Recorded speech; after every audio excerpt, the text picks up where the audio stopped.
오늘 저희들이 하나님이 주신 약속 말씀이라는 주제로 나눌 이야기, 6번째 이야기는요, 복음의 증인, 또 말씀의 증인에 대한 것입니다. 함께 읽은 본문은요, 사도 바울 선생님이 자신의 사명과 사역을 마무리하면서 믿음의 아들이고요, 또 사역의 동역자인 젊은 디모데에게 어떻게 주님의 몸인 교회를 다스리며 주님의 일들을 감당해야 되는지를 말씀해주는 목표와 관련된 편지입니다. 그래서 이 디모데전서나 디모데후서, 또 그 후에 있는 디도서를 목회 서신이라 이렇게 부르기도 합니다. 그러게 본문을 자세히 읽어보고요, 묵상하면 바른 목회, 하나님이 원하시는 사역을 감당할 수 있습니다. 왜일까요? 이 편지에는 사도 바울 선생님이 오랜 목양의 경험, 목회의 어떤 그런 일들을 감당하면서 시행착오를 겪었던 이야기들, 그리고 목회의 노하우가 기록이 되어 있습니다. 목회 사역을 하면서 빠뜨려서는 안 되는 것, 반드시 해야 될 것, 그리고 놓쳐서는 안 되는 것이 무엇인지를 꼼꼼히 말씀해주는 그 서신, 편지, 성경이 디모데전서와 디모데후서와 디도서입니다. 먼저 사도 바울 선생님은 믿음의 아들이고 또 사역의 동역자인 젊은 디모데에게 복음이 무엇인지, 복음에 대한 말씀을 해주고 있습니다. 복음, 우리 9절과 10절을 함께 읽어봅니다. 본문 9절과 10절 같이 읽습니다. 하나님이 우리를 구원하사 거룩하신 소명으로 부르심은 우리의 행위대로 하심이 아니요 오직 자기의 뜻과 영원 전부터 그리스도 예수 안에서 우리에게 주신 은혜대로 하심이라. 이제는 우리 구주 그리스도 예수의 나타나심으로 말미암아 나타났으니 복음으로써 생명과 썩지 아니할 것을 드러내시니라. 아멘. 9절과 10절의 말씀에는요, 복음이 무엇인지 구체적으로 이야기하십니다. 9절과 10절을 그냥 읽어보면 복음이 뭘까? 조금 의아한 질문과 또 의아한 답을 찾기가 쉽지 않습니다. 하지만 9절과 10절을 향해 3가지 질문을 던지면요, 그리고 그 답을 찾으면 복음이 무엇인지 분명하고 정확하게 알 수 있다는 것이지요. 첫 번째 질문은 이것입니다. 구원과 관련된 표현, 곧 구원의 다른 이름을 본문 9절과 10절에서 찾아보면 조금 더 복음과 가까이 갈 수 있습니다. 구원과 관련된 표현 9절에 2개, 10절에 1개, 3개가 등장합니다. 우리 한번 9절에서 구원과 관련된 다른 표현, 구원을 이름하여 다르게 말할 수 있는 것 무엇일까 한번 찾아보시기 바랍니다. 그 9절에 2가지가 있습니다. 첫 번째 뭘까요?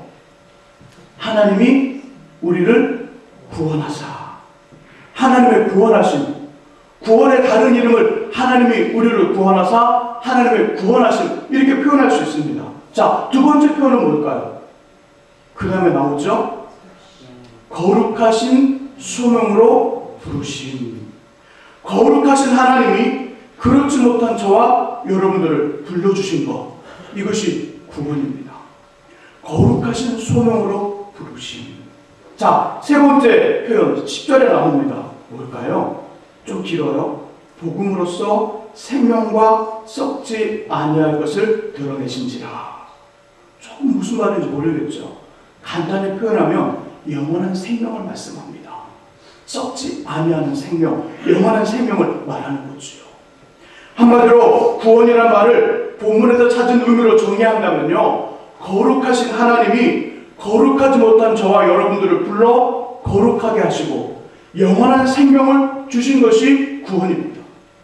구원이 뭘까요? 구원은요, 거룩하신 하나님이 거룩하지 못한 저와 여러분들을 불러 거룩하게 만드셨습니다.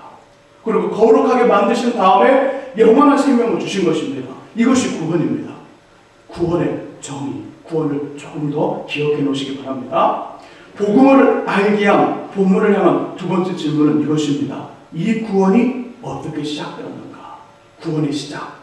구원의 시작은요, 9절 중간에 있는 오직 자기의 뜻과 영원한 정원 전부터 그리스도 예수 안에서 우리에게 주신 은혜대로 하심이라는 말씀처럼 구원은요, 우리의 의지, 사람의 의지나 사람의 바람이나 사람의 요구에 따라 움직인 것이 아니라 하나님의 뜻을 따라 예수 그리스도 안에 있는 은혜로 시작되었습니다. 구원의 시작은 그리스도 예수 안에 있는 그 은혜가 구원의 시작입니다. 이게 두 번째 질문입니다. 세 번째, 복음과 관련된 세 번째 질문은 구원의 근거가 뭘까? 구원의 근거. 9절과 10절의 주된 내용이 바로 구원의 근거입니다. 9절 끝부분에 이렇게 말씀합니다. 그리스도 예수 안에서 우리에게 주신 은혜대로 하심이라. 그리스도 예수가 등장하죠. 10절의 처음, 이제는 우리 구주 그리스도 예수의 나타나심으로 말미암아 나타났으니 해서 그리스도 예수. 구원의 근거, 구원의 이유는요, 그리스도 예수 그리스도 때문입니다. 자, 구원은 이런 것이죠. 조금 더 정리해서 조금 더 보충한다면, 거룩하신 하나님이 그리스도 예수 안에 있는 은혜로, 예수 그리스도 안에 있는 은혜로 거룩하지 못한 저와 여러분들을 선택한 것입니다. 선택한 한 다음에 그리고 부르신 거죠. 선택하고 불러서 거룩하게 하시고 영원한 생명을 주신 것, 이것이 구원입니다. 누가 우리에게 구원이 뭐예요? 물어보면 이렇게 말씀하시면 안 됩니다. 구원은요, 15 밑에가 구원인데요. 네, 조금 이렇게 고개를 들고요, 조금 이렇게 좀 웃으면서 미소 띤 마음으로 또 이렇게 예배를 드렸으면 좋을 것 같습니다. 구원은 그것이 아닙니다. 구원은 무엇이냐면 거룩하신 하나님이 예수 그리스도 안에 있는 은혜로, 그 은혜 때문에 우리를 선택한 것입니다. 그리고 우리를 부르신 것이지요. 그리고 거룩하게 하신 것이고 우리에게 영원한 생명을 주신 것입니다. 이것이 바로 구원이라는 거지요. 그러므로 복음은 구원의 근거가 되고요, 구원의 시작이며 구원을 잇게끔 한 예수 그리스도입니다. 복음이 뭐라고요? 예수 그리스도. 복음은 길게 표현할 이유가 없습니다. 복음이 무엇이냐고 묻는다면 복음은 예수 그리스도입니다. 복음이 바로 예수 그리스도고 예수 그리스도가 복음입니다. 이 사실에 대해 사도 바울 선생님은 로마서 1장 1절 이하에 이렇게 말씀합니다. 예수 그리스도의 종 바울은 사도로 부르심을 받아 하나님의 복음을 이하여 택정함을 입었으니 이 복음은 하나님이 선자들을 통하여 그의 아들에 관하여 성경에 미리 약속하신 것이라. 그의 아들에 관하여 말하면 육신으로는 다윗의 혈통에서 나셨고 성결의 영으로는 죽은 자들 가운데서 부활하사 능력으로 하나님의 아들로 선포되셨으니 곧 우리 주 예수 그리스도라. 복음은 예수 그리스도입니다. 예수 그리스도가 복음입니다. 복음이란 기록된 책 성경이 아니라 기록된 성경이 말씀하고 있고 기록된 성경 안에 계시고 우리를 위하여 십자가에 죽으시고 3일 만에 다시 살아나 여전히 우리와 호흡하시고 함께 하시는 예수 그리스도가 복음입니다. 이것을 꼭 기억하시기를 축복합니다. 동시에 사도 바울 선생님은 복음을 설명하고요, 믿음의 아들이며 목회의 동역자인 젊은 디모데에게 이 복음의 증인이 되라. 복음을 설명한 다음에 복음의 증인, 말씀의 증인이 되라고 말하고 있습니다. 우리 11절을 함께 읽어봅니다. 11절 같이 한번 읽어봅니다. 11절 읽습니다. 내가 이 복음을 위하여 선포자와 사도와 교사로 세우심을 입었노라. 아멘. 이 11절은 두 가지로 해석할 수 있습니다. 하나는요, 이렇게 해석하는 거죠. 내가 사도 바울 선생님이 무엇 때문에? 복음 때문에 선포자와 사도와 교사로 세 가지 어떤 직책을 가진 그 모습으로 부름을 받았다는 그 의미로 해석할 수 있고요. 두 번째 의미로 해석할 수 있는 것은 이것이죠. 복음을 위하여 교회 안에 존재하는 선포자, 사도, 교사, 이런 어떤 의미로 해석할 수 있습니다. 하나님은 자신의 사람들이 이 땅에서 믿음을 가지고 살아갈 때 하나님에 대해, 말씀에 대해, 구체적인 믿음의 삶과 신앙에 대해 질문이 생기고요, 갈등이 생길 때 그것을 주님의 뜻대로 판단하며 또 바라보고 결정하여 실수하지 않도록 도움을 줄 수 있는 구체적인 사람들을 이 땅에 세워놓으셨습니다. 그들을 본문에서는 선포자, 사도, 교사라고 말씀하셨죠. 선포자는 다른 말로 표현한다면 전도자입니다. 선포자. 선포자는 복음을 선포하는 사람, 교회 목사님이나 어떤 전문적인 이 일의 종사자가 아니라 일반 성도, 평신도 중에 복음을 선포하는 사람을 선포자, 때로는 전도자라고 말합니다. 사도는 현대 교회의 목회자이고요. 교사는 성경을 가르치는 사람입니다. 그리고 놀랍게도 이 세 사람, 믿음의 백성들을 돕고자 하나님이 세우신 사람들이 동일한 것을 가지고 있습니다. 동일한 것. 선포자, 사도, 교사, 이 세 사람이 동일한 것을 가지고 동일한 것을 전하며 동일한 것을 말하고 있다는 것이지요. 그 동일한 것이 무엇이냐면 복음입니다. 복음. 선포자, 전도자들은요, 다른 것을 선포하지 않습니다. 구원의 근거, 구원의 시작, 구원이 있게끔한 예수 그리스도 복음만을 선포합니다. 전도자는 다른 것을 전도하지 않습니다. 다른 것을 전하지 않습니다. 예수 그리스도만을 전하고 있습니다. 복음만을 선포하고 있고 복음만을 전하고 있다는 것이지요. 사도와 목회자는요, 그들의 사역의 근거와 힘을 다른 것에서 찾지 않습니다. 복음 대신 예수 안에서 찾으며 예수를 소개하고 예수를 전합니다. 교사 또한 세상에서 성공하고 돈을 많이 벌며 삶을 살아가는 처세술을 가르치는 것이 아니라 복음 대신 예수를 가르치고 맡겨진 양들이 어떻게 예수와 관계를, 복음과 관계를 맺을 수 있을까를 고민하며 은혜를 구합니다. 이것이 교사라는 거지요. 그러면서 지금의 이 편지는 저와 여러분들에게도 동일한 말씀을 하는 것입니다. 복음을 전하라. 복음을 전하라. 말씀의 증인, 복음의 증인이 되어달라는 것입니다. 이 편지를 읽고 있는 현대를 살아가는 저와 여러분들에게 하나님은 사도 바울 선생님을 통하여 말씀하고 있습니다. 복음이 무엇인지 알았고 복음이 우리 안에 있다면 그 복음을 전하고 복음의 증인이 되라고 우리에게 부탁하고 있다는 것입니다. 베드로 사도는요, 베드로전서 2장 9절에서 이렇게 말씀했습니다. 우리에 대해서 너희는 하나님이 택하신 족속이요 왕같은 제사장들이요 거룩한 나라요 하나님의 소유된 백성이라. 이 말씀을 하시면서 이렇게 하신 이유를 말합니다. 이렇게 하신 이유는 우리를 어두운 데서 불러내어 주님의 빛에 들어가게 하신 하나님의 덕, 예수 그리스도를 말합니다. 복음을 말합니다. 그 덕을 선포하게 하려 하심이라 말씀하면서 우리에게 복음의 증인, 말씀의 증인이 되어야 함을 강력하게 이야기합니다. 예수님도 항상 이런 말씀을 하셨죠. 예수님도 이 땅에서 사역을 모두 이루신 후 하나님 아버지 보좌 우편에 올라가시는 자리에서 너희는 가서 모든 민족으로 제자를 삼으라. 너희는 가서 모든 민족으로 제자를 삼으라. 내가 세상 끝날까지 너희와 함께 있을 것이니 걱정하지 말고 제자를 삼으라 말씀하시면서 복음의 증인, 말씀의 증인되라는 마지막 부탁, 유언을 하셨습니다. 모든 일에 언제든지 어느 곳에서든지 복음의 증인, 말씀의 증인이 되시기를 주님의 이름으로 부탁드립니다.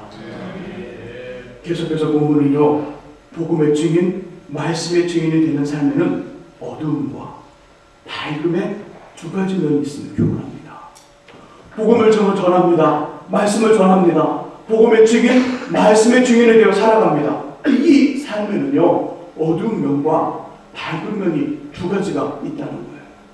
어두운 면이 뭐냐면 고난입니다. 고난이 복음의 증인, 말씀의 증인이 되는 삶에 있습니다. 복음을 전하고 말씀을 전하며 복음의 증인이 되고 말씀의 증인이 되어 살아갈 때 고난이 찾아옵니다. 어려움이 찾아옵니다. 어두운 면이 존재합니다. 우리 8절을 함께 한번 읽어봅니다. 8절 같이 한번 읽습니다. 8절 읽습니다. 그러므로 너는 내가 우리 주를 증언하고와 또는 주를 위하여 갇힌된 나를 부끄러워하지 말고 오직 하나님의 능력을 따라 복음과 함께 고난을 받으라. 아멘. 마지막 부분에 복음과 함께 고난을 받으라. 12절에서 동일한 말씀을 하고 있습니다. 12절 말씀에 보면요, 이로 말미암아 내가 또 이 고난을 받되. 11절에 복음을 위하여 사도로 부름을 받았습니다. 또 선포자로 부름을 받았습니다. 교사로 부름을 받았습니다. 그런데 도리어 그 복음을 전하는 일에 고난이 왔다는 것이지요. 사도 바울 선생님은요, 주님을 만나 변화되기 전 예수라는 복음을 믿고 살아가는 성도들을 잡아 옥에 가두고 죽이려는 의도를 가지고 있었습니다. 그런 당시 막강한 힘과 권력을 가진 대제사장을 찾아가 예수 믿는 사람들을 잡아 옥에 가두거나 죽여도 좋다는 그 허락을 받습니다. 공문서를 가지고 있었습니다. 공문서를 가지고요, 성도들을 체포하기에 다메섹으로 가는 길에서 부활하신 예수 그리스도 복음을 만나고요, 경험하는 체험을 합니다. 그런 후에 복음, 말씀의 증인이 되어 우리가 죽인 예수가 하나님의 아들이며 율리의 구세주 메시아라고 외칩니다. 하지만 그를 기다리고 있었던 것은 영광이 아니었습니다. 예수를 전하고 핍박했던 성도들을 향하여 예수를 증거할 때 그 사도반 선생님은 기대했던 것이죠. 와, 많은 사람들이 나의 변화됨을 통하여 예수를 영접할 것이다. 그런 마음을 가지고 있었지만 반대 현상이 나타나기 시작합니다. 그를 기다리고 있었던 것은요, 고난과 눈물과 핍박과 아픔이었습니다. 복음을 전한다는 이유로 그는 감옥에 갇힙니다. 복음을 전하고 있다는 복음의 증인이라는 이유 때문에 감옥에 갇힙니다. 한 번, 두 번이 아니라 수차례 갇히고요, 거기서 짐승과 같은 대우를 받았습니다. 매도 수없이 맞습니다. 다메섹이라는 지역에서는요, 자신을 잡으려는 사람들이 성문을 지키고 있어서 광주를 만듭니다. 광주를 만든 다음에 그것을 타고 성 밖 창문으로 내려와 탈출을 합니다. 여러 번 죽을 고비도 넘겼죠. 사도행전 14장을 보면요, 누스드라라는 곳에서 나면서부터 걷지 못했던 사람을 예수 이름으로 고쳐주지만 안디옥과 이고니온에서 사람들이, 유대인들이 바울이 전하는 예수는 거짓이라고 사람들을 충동시킵니다. 그 충동을 받은 사람들이 돌을 들어 바울에게 던지기 시작합니다. 기적이 일어났던 것입니다. 나면서 안진병이 된 사람, 나면서 한 번도 걷지 못했던 그 사람을 예수의 이름으로, 복음의 이름으로 고치고 낫게 했는데 그 환경을 못 극복한 사람들, 그 내를 경험했던 사람들이 돌을 들어 그 사도 바울에게 던지기 시작합니다. 얼마나 심하게 돌을 맞았든지 누스달 사람들은요, 바울이 죽은 줄 알고요, 동네 밖으로 다 내버렸습니다. 그러나 다시 일어나 성에 들어가서 성도들을 위로하고 다른 동네로 떠납니다. 복음을 전한다는 이유로 자신의 동족인 유대인들에게 40의 산하 감한배를 5번이나 맞았습니다. 3번 태장으로, 1번은 돌로, 3번은 파손하여 일주야를 깊은 바다에서 지냈습니다. 여러 번 강의 위험, 강도의 위험, 동족의 위험, 이방인의 위험, 신의 위험, 광야의 위험, 바다의 위험과 거짓 형제 중에 위험을 당했지요. 끝내 질수가 되어 로마의 감옥에 갇힙니다. 그곳에서 복음을 전한다는 이유로, 또 복음을 전하다가 결국 목이 잘려 순교를 당했습니다. 복음이신 예수님의 삶도 마찬가지입니다. 구약 성경에 예언 그대로 이 땅에 어린 아기로 오셔서 유년 시절을 보내고요, 30살이 되어 본격적으로 사역을 시작하시면서 많은 사람들에게 하나님 나라를 전합니다. 귀신 들린 사람들과 병이 들어 고생하는 사람들을 고쳐주었습니다. 무너진 영혼, 희망을 잃은 인생들에게 다시금 소망과 꺼지지 않는 삶의 열정을 회복시켜 주었습니다. 하지만 사람들에게 잡혔습니다. 때로는 오병의 기적을 행하여 함께 물고기와 떡을 먹었던, 기적을 경험했던 사람들, 때로는 예수 이름으로 병을 고치면서 그 고치는 광경에서 그 모습을 목격했던 사람들, 그들에게 잡힙니다. 그리고 그들에게 하나님이면서 따귀를 받습니다. 50억 년의 수치와 배신과 핍박을 받아 십자가에 못 박혀 피 한 방울, 물 한 방울 남기지 않고요, 죽으시는 고난을 당하셨습니다. 성경에 기록된 하나님의 사람들 모두, 기독교 역사 속에 등장하는 주님의 사람들 모두 복음의 증인, 말씀의 증인이 되는 삶에는 고난이라는 어렵고 힘든 어두운 면이 있음을 말씀해 주고 있습니다. 저 여러분들의 삶도 똑같습니다. 복음의 증인, 말씀의 증인이 되어 예수를 전하면 모든 사람들의 환영을 받는 것이 아닙니다. 모든 사람들이 환영하는 것이 아니라 심지어 때로는 나의 남편, 아내, 자녀들, 가족들, 부모님마저도 우리를 무시합니다. 때로는 모른 척합니다. 이런 말을 하죠.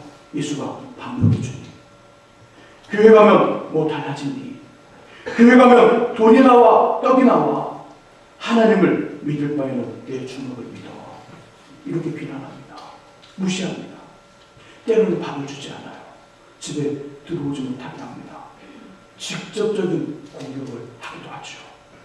그리고 정말 우리를 힘들게 하는 것은요, 말씀과 복음의 증인이 된 후 기대했던 열매가 맺혀지지 않을 때입니다. 금방이라도 예수를 영접할 것 같고요, 함께 신앙의 삶, 믿음의 삶을 살 것 같은데 그렇게 되지 않습니다. 오겠다고, 돌아오는 주일에는 꼭 가겠다고 철석같이 약속을 하여 눈이 빠지라 마음을 졸이면서 교회 앞에서 기다리지만 기어이 나타나지 않습니다. 기어이 나타나지 않을 때가는 아픔과 안타까움이 진짜 우리를 고통스럽게 한다는 것이지요. 이렇게 복음의 증인, 말씀의 증인이 되는 삶에는 어두운 고난의 면이 있습니다. 예수를 전하면서 예수님을 전하시다가 이런 일을 만나거든 오늘의 말씀을 되새기면서요, 하나님의 위로와 힘을 얻으시기를 주님의 이름으로 소망합니다. 복음의 증인, 말씀의 증인이 된 삶에는요, 고난, 어두움 말고 또 다른 면이 있습니다. 바로 밝음입니다. 어두움과 밝음인데요, 말씀을 전하며 복음을 전하는 사람들에게 주어지는 열매, 승리, 영광이 있습니다. 우리 12절을 함께 한번 읽어봅니다. 12절 같이 읽습니다. 12절 읽습니다. 이로 말미암아 내가 또 이날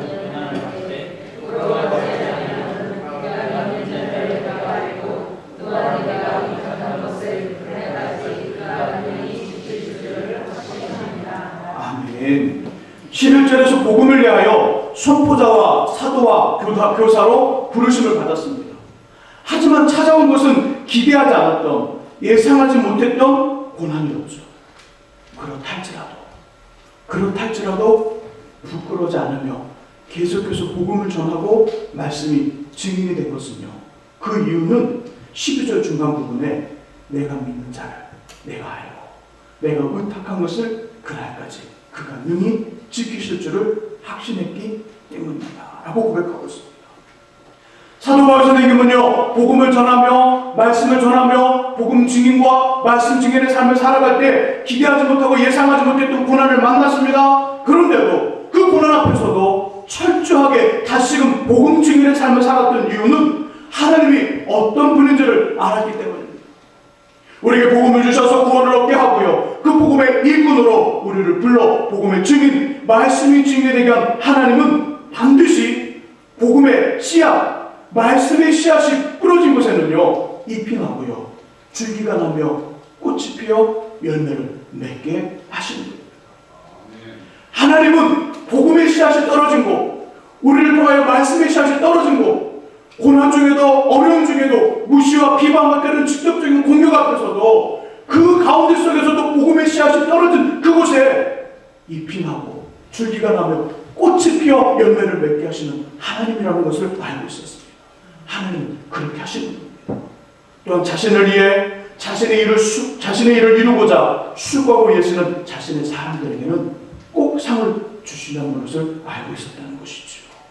그래서 복음 전함을 멈출 수 없습니다. 말씀 증인의 삶을 포기할 수 없는 것이지요. 전하고 증거한 복음의 씨앗, 말씀의 씨앗이 열매로 끝내 맺혀지고 주어지며 하나님으로부터 착하고 충성된 나의 사람이라는 칭찬과 상을 받을 것이 분명하기에 복음의 증인, 말씀 증인의 삶을 계속하여 살아갑니다. 방금 전에 사도 바울 선생님, 복음을 전하다가 많은 고난과 핍박을 당한 후 목이 잘려 순교한 사도 바울 선생님은요, 그의 마지막 선교지 로마에서 놀라운 일을 경험합니다. 놀라운 일. 우리 사도행전 28장을 찾아보겠습니다. 사도행전 28장 신약성경 238쪽에 있습니다.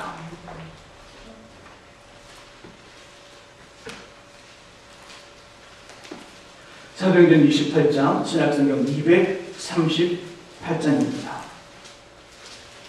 마지막 선교지 로마에서의 사역을 말씀해주는 우리 30절과 31절, 사도행전 28장 30절과 31절 같이 한번 읽어봅니다. 어떤 일들이 있었는지. 자, 같이 읽습니다.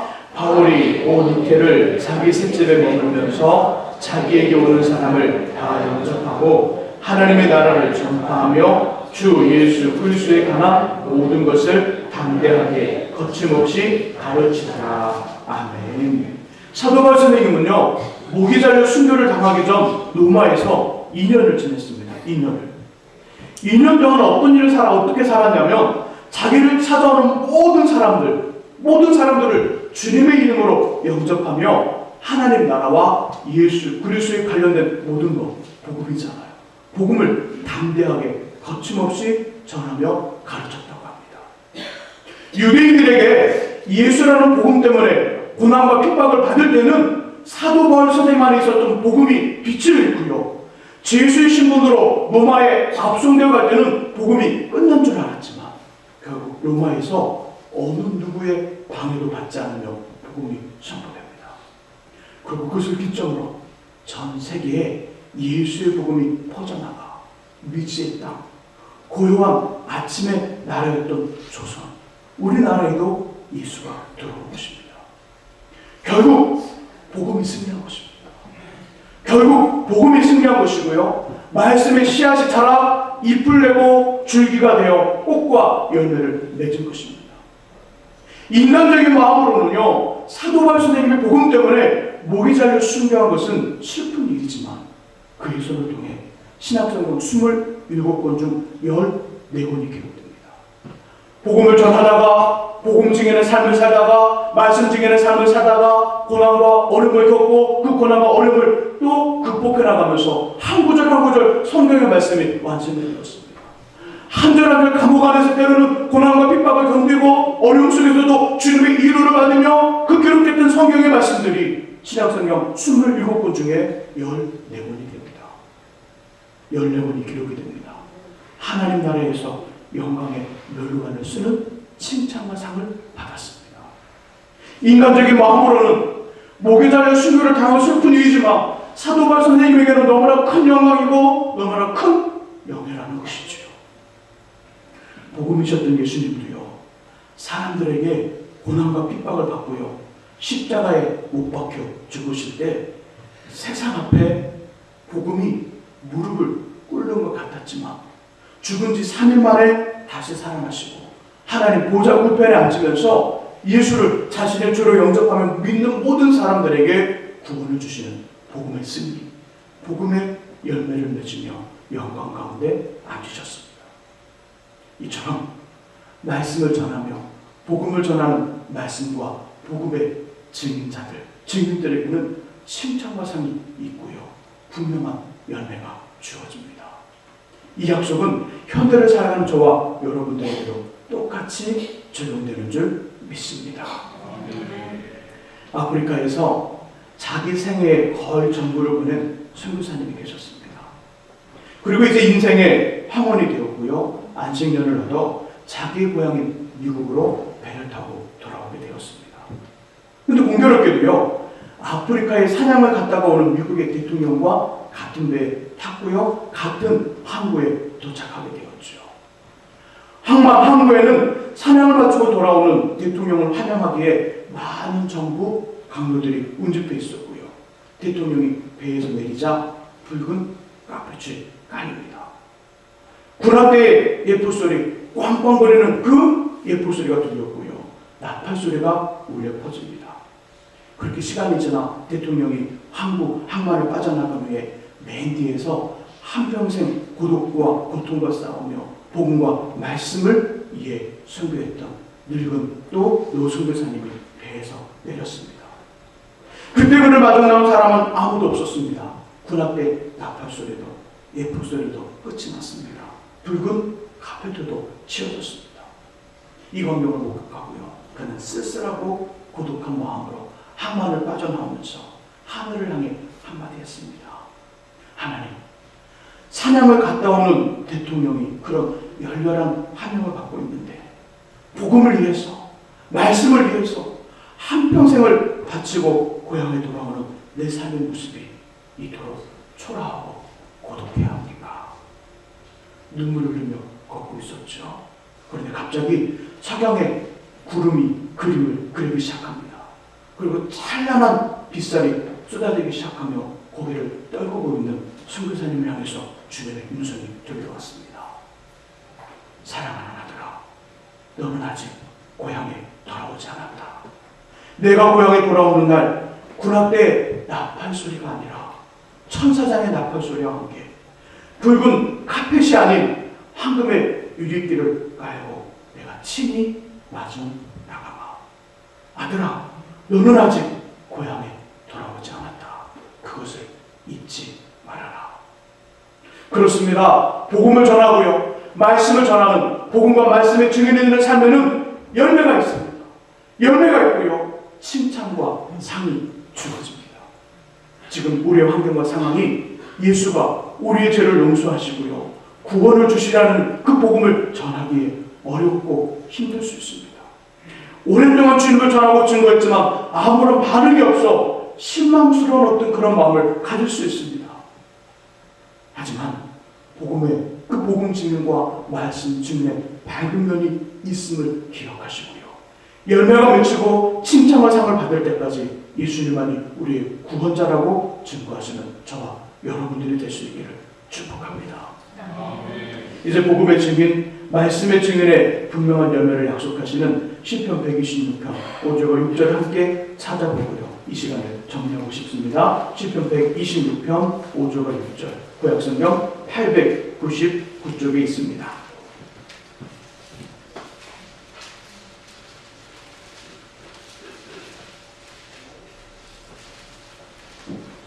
시편 126편 5절과 6절 함께 읽어보겠습니다. 함께 읽습니다. 눈물을 흘리며 씨를 뿌리는 자는 기쁨으로 거두리로다. 울며 씨를 뿌리러 나가는 자는 반드시 기쁨으로 그 곡식단을 가지고 돌아오리로다. 아멘. 아멘. 하나님은 임종을 앞둔 사도 바울을 통하여 믿음의 아들이며 사역의 동역자인 젊은 디모데에게 거룩하지 못한 저와 여러분들을 불러 거룩하게 하시고요, 구원을 얻게 한 복음 대신 예수 그리스도를 말씀하며 복음의 증인, 말씀의 증인이 되라고 이야기하십니다. 말씀을 전하며 복음을 전하는 일에는요, 어려움과 힘듦, 고난이라는 어두운 면과 이것을 극복하고 열매를 맺으며 상을 받게 하는 밝은 면이 있습니다. 함께 읽은 시편 기자도 이것을 말씀합니다. 말씀과 복음의 씨앗을 뿌리는 사람의 눈물, 5절에 눈물로 표현된 것, 6절로 울음으로 대표되는 고난이 있습니다. 그리고 기쁨으로 그 고난 중에도 곡식단을 거둘 것이라는 약속이 있습니다. 5절 6절의 말씀 속에 보면 눈물과 울음이 나오는데 반면에 반드시 곡식단을 거둘 것이라는 기쁨의 약속이 있는 것이지요. 이 두 약속이 계속해서 있는데요, 여기에 담겨진 의미는 이것이죠.